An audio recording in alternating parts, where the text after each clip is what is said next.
If you want to change the world, start off by making your bed.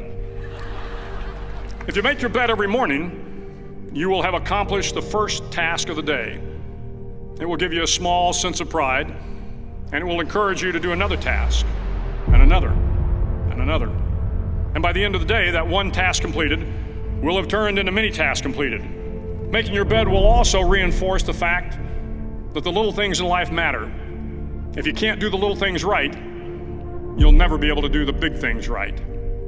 And if by chance you have a miserable day, you will come home to a bed that is made, that you made. And a made bed gives you encouragement that tomorrow will be better. To pass SEAL training, there are a series of long swims that must be completed. One is the night swim. Before the swim, the instructors joyfully brief the students on all the species of sharks that inhabit the waters off San Clemente. They assure you, however, that no student has ever been eaten by a shark, at least not that they can remember. But you are also taught that if a shark begins to circle your position, stand your ground. Do not swim away. Do not act afraid.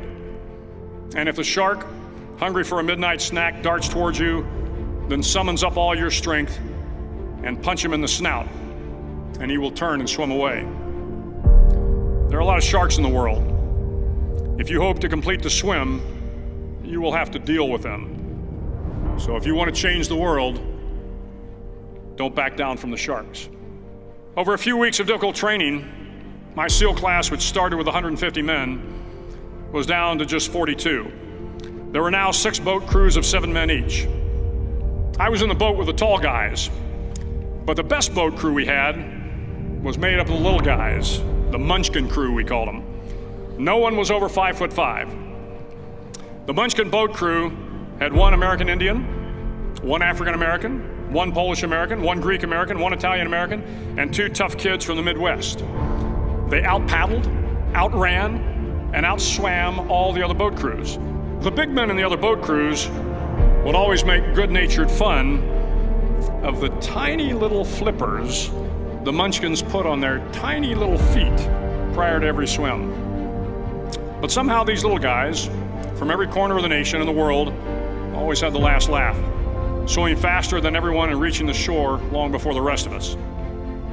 SEAL training was a great equalizer. Nothing mattered but your will to succeed, not your color, not your ethnic background, not your education, not your social status. If you want to change the world, measure a person by the size of their heart, not by the size of their flippers. The 9th week of training is referred to as Hell Week. It is 6 days of no sleep, constant physical and mental harassment, and 1 special day at the Mud Flats.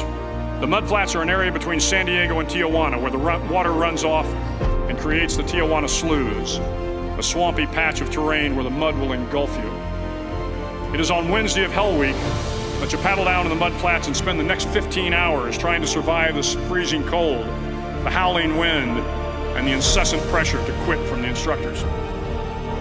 As the sun began to set that Wednesday evening, my training class, having committed some egregious infraction of the rules, was ordered into the mud.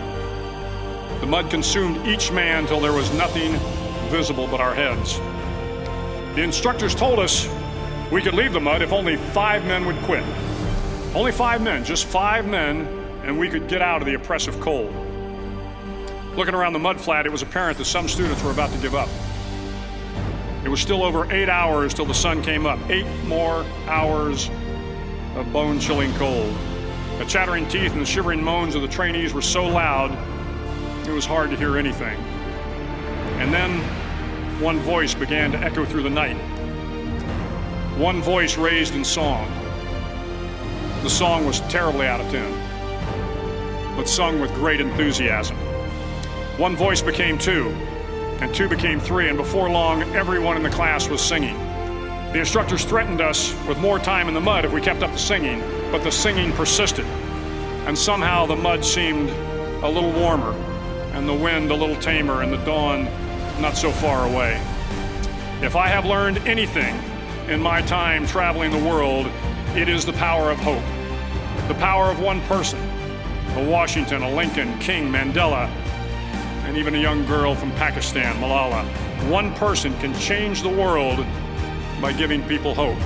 So if you want to change the world, start each day with a task completed.